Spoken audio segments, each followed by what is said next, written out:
President Uhuru Kenyatta has launched the country's first ever Coast Guard to protect and monitor its waters.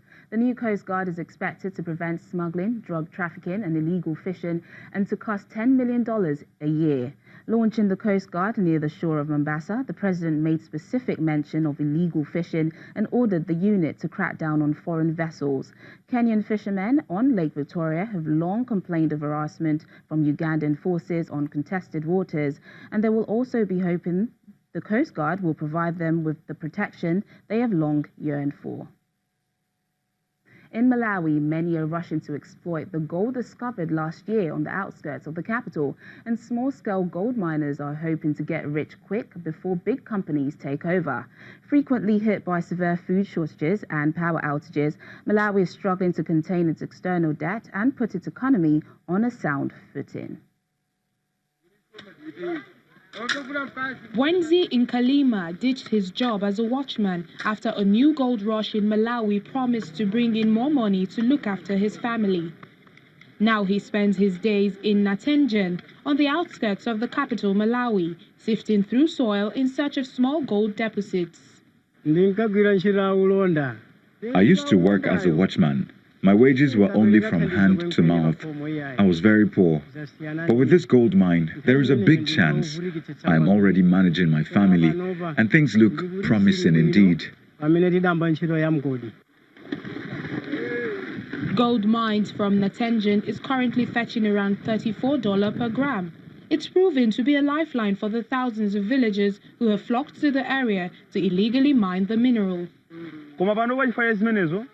I spend my time here, and on a daily basis, I am able to make enough money now, $15 to $50 per day, and that is how I am sustaining my family. Gold panning has become increasingly attractive for many rural dwellers struggling to survive in the impoverished southern African nation. Malawi is yet to regulate artisanal and small-scale mining, although officials say they are working to change this. The only problem that is there is that most of that mining is done illegally. Now, when it's done illegally, it means it's difficult to monitor environmental issues. And to make it worse, the trading of the minerals, it means, has also to happen illegally. An illegal activity which is now taking place in Malawi, and we don't want it. That's why we say at some point they will be ejected out of those places unless they follow the rules of the country. According to the government official, a review of the 1981 Mines and Minerals Act had been finalized, and a bill was expected to be tabled in Parliament before the end of this year. Singer Salif Keita is using his music to lend support to people living with albinism in his country. He organized a free memorial concert in the town of Fana, where Ramata Diarra, a 5-year-old girl with albinism, was kidnapped and ritually murdered in May. Across Africa, albinos, people born with no pigment in their skin, eyes and hair, have been shunned, ostracized, beaten, killed, and in some places dismembered so their body parts can be used for magic potions. Like so many people, Malian musician Salif Keita first became aware he was different when he started school. His skin was white, all the other kids were black.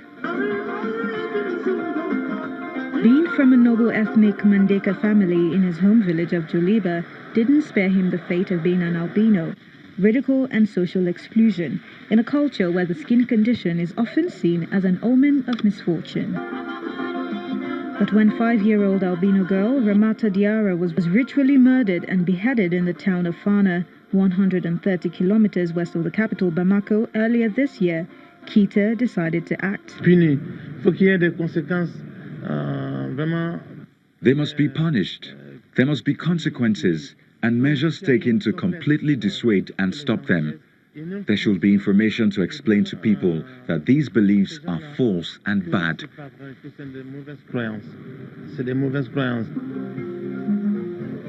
His new album, Une autre blanc, or Another White, the last before the 69-year-old retires, is dedicated to underscoring this message.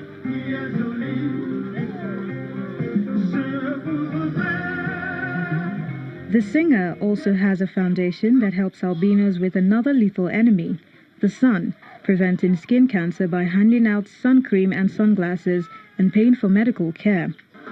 Other people with albinism share her sentiment, like prominent U.S. model Deandra Forrest and Kenyan politician Isaac Mwaura. With Salif, he's been a good role model here in Mali. He's very well known, very well respected. He's a voice even in the politics of this country.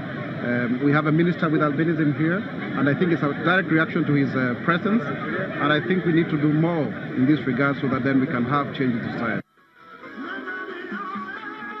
They were among thousands who attended Keita's show on Saturday at the Fana Soccer Stadium. Across Africa, albinos, people born with no pigment in their skin, eyes and hair, have been shunned, ostracized, beaten, killed, and in some places dismembered so their body parts can be used for magic potions.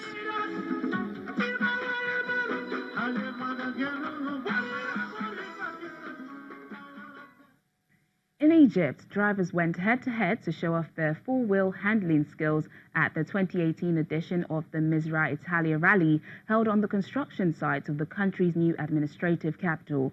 Rallying fans got a rare treat when the unexpected motorsports took event at the site.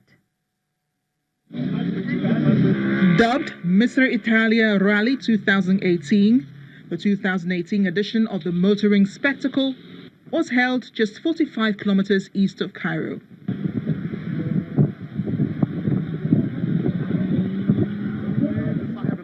According to rally director Ahmed El Sagani, whose Bosler Racing Company organized the motoring spectacle, 30 vehicles took part, half of which were race cars, while the rest were four-wheel drivers looking to test their mettle against an obstacle course.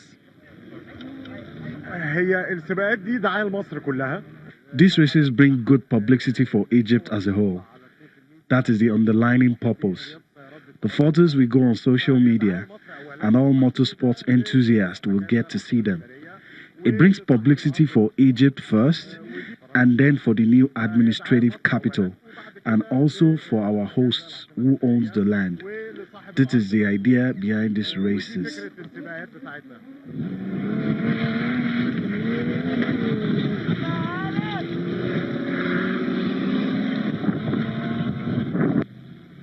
The main sponsor of the event was Misra Italia Properties, an Egyptian real estate firm that, as El Sagan explained, is eager to draw attention to its upcoming high-end developments at the site.